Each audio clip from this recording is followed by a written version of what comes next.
بالکل انکوائری ہونی چاہیے، حسین کی انکوائری ہونی چاہیے، لیکن ایک اور بھی نقطہ ہے جس کی طرف میں بار بار اشارہ کر رہا ہوں.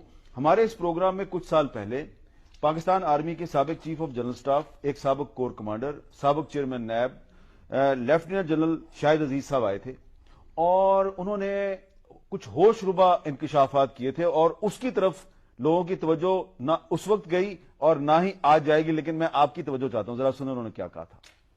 کیا پاکستان میں کچھ ایئر بیسز امریکہ کو دینے کا جو فیصلہ تھا، آپ نے اس کی حمایت کی تھی؟ یہ فیصلہ اس طرح ہوا نہیں کہ کوئی اس کی حمایت کرتا. پوچھا ہی نہیں آپ سے کسی نے؟ نہیں، ایک دفعہ پریزیڈنٹ آئے تھے، وہ کور کمانڈر کانفرنس نہیں تھی، لیکن وہاں پر جب وہ کبھی آتے تھے جی ایچ کیو میں، اور کم ہوتا تھا کیونکہ وہ اتنے کاموں میں مشغول ہوتے تھے، تو وہ وہاں پر vice chief, C G S, D G M O, D G M I, کبھی کبھی D G I S P R بھی بیٹھے ہوتے تھے، اور ایم او کے کچھ اور افسر جو پریزنٹیشن وغیرہ کے سلسلے میں وہاں ہوتے تھے. اس فورم میں یہ بات ہوئی تھی. پریزیڈنٹ نے کہا کہ امریکہ ریکویسٹ کر رہا ہے کہ ہمیں جیکب آباد ایئر فیلڈ پر کوئی فیسلٹی پرووائڈ کر دی جائے کہ اگر ہمارا کوئی جہاز ہٹ ہو جائے تو پائلٹ کی جان بچانے کے لیے اس کو وہاں ٹچ ڈاؤن کی اجازت دی جائے. تو جتنے لوگ بیٹھے تھے سب نے اس کو اپوز کیا کہ پریزیڈنٹ نے شروع میں کمٹمنٹ دی تھی کہ پاکستان اس جنگ میں ٹوٹلی نیوٹرل رہے گا. اسی بات پر لوگ آمادہ ہوئے تھے اس جنگ میں، جو کچھ بھی ہو رہا تھا اس سلسلے میں. تو جب پریزیڈنٹ کو کافی اپوزیشن ملی تو پریزیڈنٹ نے کہا کہ میں امریکہ کو اس چیز کی کمٹمنٹ دے چکا ہوں. جن لوگوں نے اپوز کیا ان میں آپ بھی شامل تھے؟ ہاں، ہم 4-5 لوگ جو وہاں بیٹھے تھے، سب نے کہا کہ یہ تو بڑا گڑبڑ ہو جائے گا اگر امریکن جہاز پاکستان کی ایئرپورٹ پہ اتریں گے اور یہاں سے اڑیں گے. تو وہ پریزیڈنٹ نے کہا کہ میں صرف ہیومینیٹیرین گراؤنڈز پہ یہ اجازت دے رہا ہوں اور یہ میں ان کو اجازت دے چکا ہوں.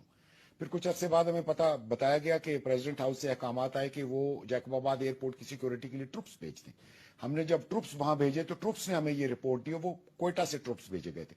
ٹروپس نے یہ رپورٹ دی کہ وہ جیکب آباد ایئر فیلڈ تو پورا امریکنز نے گھیرے میں لیا ہوا ہے اور ہمیں اندر جانے کی اجازت نہیں ہے. اور پاکستانی فوج کو اپنے ہی ملک میں اپنے ہی فوجی اڈے کے اندر جانے سے امریکی فوج نے روک دیا. جی، اور پھر ہم نے وہ گھیرا اس امریکن گھیرے کے باہر پروٹیکشن کے لیے لگایا، اور پھر ان لوگوں نے باہر بھیجے گئے تھے.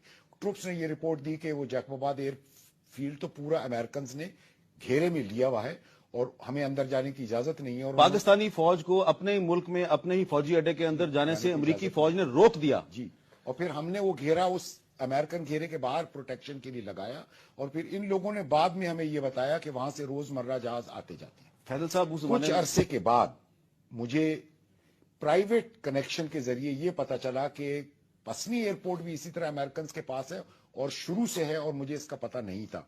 اور وہ ایک air force chief of general staff تھے؟ جی، ایک ایئر فورس کے افسر نے بتایا جو پسنی پہ لیازون افسر تھا، اور اس نے کہا ایک پی ایف کا لیازون افسر جیکب آباد میں بھی ہے اور ہم دونوں آپس میں وزٹس بھی ایکسچینج کرتے ہیں.